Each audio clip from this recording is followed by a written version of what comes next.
اعلی حضرت عظیم البرکت مجدد دین و ملت پروانہ شمع رسالت عاشق رسول الشاہ امام احمد رضا خان فاضل بریلوی رضی اللہ تعالی عنہ، آپ مدینہ شریف سے بہت پیار کرتے تھے، بڑی محبت اور بے تابی اور بے چینی کبھی کبھی اس قدر بڑھ جایا کرتی تھی کہ آپ کا وقت نہیں گزر پاتا تھا۔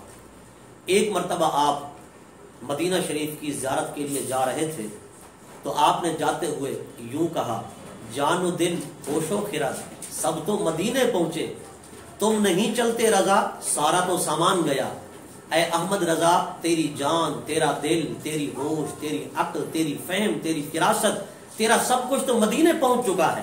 اب تو مدینے نہیں جاتا۔ اللہ اکبر۔ آپ سفر بھی فرما رہے تھے اور دیوانہ وار یہ کلام بھی پڑھ رہے تھے۔ جب آپ حضور کے حرم پاک میں پہنچے، مدینہ طیبہ کی دھرتی پر آپ پہنچے تو آپ نے پھر یوں کہا، حرم کی زمین اور قدم رکھ کے چلنا، ارے سر کا موقع ہے او جانے والے۔ یعنی حضور کے حرم پاک کا اس قدر ادب، اس قدر احترام کہ یہاں پاؤں کے بل نہیں، یہاں سر کے بل چلنا چاہیے۔ اس شاخ کو، حضور کے غلاموں کو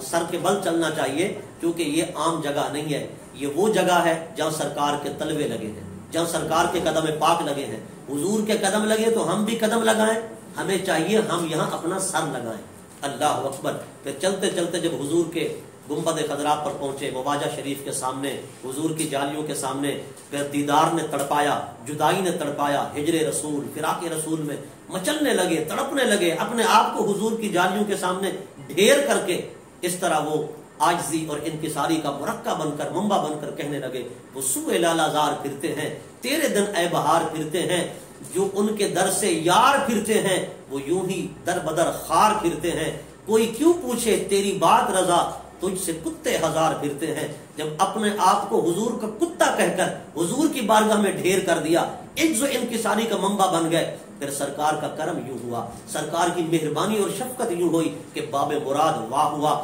وہ حضور کا در رحمت کھلا، حضور نے حجابات ہٹا دیے، پردے ہٹا دیے، آقا علیہ الصلوۃ والسلام نے تمام حجابات ہٹا دیے اور براہ راست بالمشافہ آقا علیہ الصلوۃ والسلام نے اپنا چہرہ مبارک کھول دیا اور امام احمد رضا نے رج رج کر، جی بھر بھر کر حضور کا دیدار کیا ہے۔ وہ دیدار جس کے لیے لوگ دعائیں کرتے ہیں کہ خواب میں دیدار ہو جائے، حضور کی زیارت سے مشرف ہو جائے، وظیفے پڑھتے ہیں، آج امام احمد رضا